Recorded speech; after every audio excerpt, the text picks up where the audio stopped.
এই নাও, এই টাকাটা রাখো।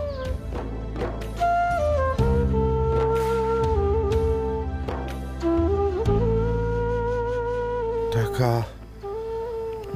এত টাকা তুমি কই পাইলা? তুমি বিদেশ থাকতে তো আমার কাছে কখনো টাকা পয়সা পাঠাও নাই, আমারে অবিশ্বাস করছো। যতবারই টাকা পাঠাইছো তুমি তোমার ভাইয়ের অ্যাকাউন্টেই পাঠাইছো।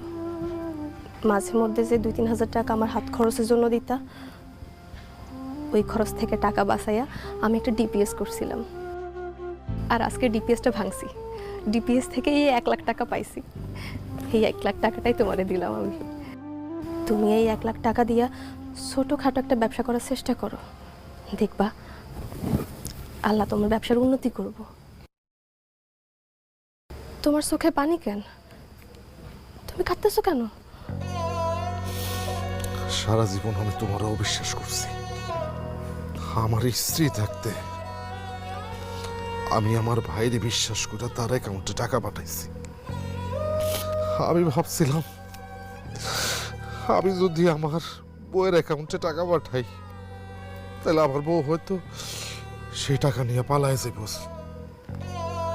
এই কারণে আমি আমার ছোট ভাইরে বিশ্বাস করে তার অ্যাকাউন্টে টাকা পাঠাই।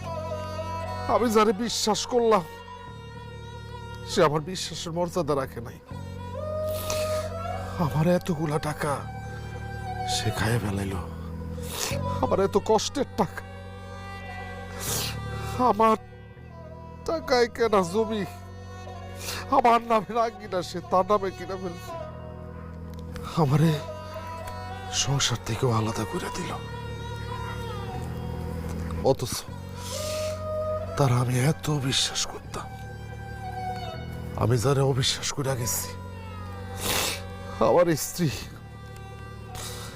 সে আমার বিপদে পাশে এসে দাঁড়াইল। আজকে আমি বুঝতে পারলাম স্ত্রী হইল পুরুষের অর্ধাঙ্গিনী, একজন পুরুষের শেষ আশ্রয়স্থল, একজন পুরুষের পরম বন্ধু। আমি আমি তোমার কথা দিতেছি, এই টাকা থেকে আমি আমি একটা টাকাও বাজে খরচা করুম না। এই টাকা দিয়ে আমি ছোটখাটো একটা ব্যবসা শুরু করব।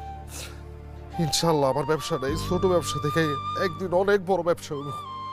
ফি আমানিল্লাহ, আল্লাহ তোমার সদিচ্ছা পূরণ করুক। আর বউ, আমি তোমার অবিশ্বাস করছি, তোমারে আমি কষ্ট দিছি। তুমি আমার উপর রাগ রাখো না, আমার উপর মনোকষ্ট নিও না। তুমি আমারে মাফ করে দিও বউ। এইসব তুমি কি কথা কইতেছো? আমি এসব কিছু মনে রাখি নাই।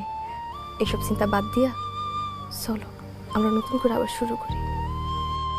আর শোনো, তোমার ছোট ভাই আমগুলোকে যা যা করছে, আমগো যা যা ক্ষতি করছে, তার জন্য তুমি মনে কষ্ট রাখো না, তারে তুমি বদদুয়া দিও না। দিন শেষে সে তো তোমারই ছোট ভাই, তার কোনো ক্ষতি হইলে তোমারই তো গায়ে এসে পড়ব। দেখবা সব ঠিক হয়ে যাইব।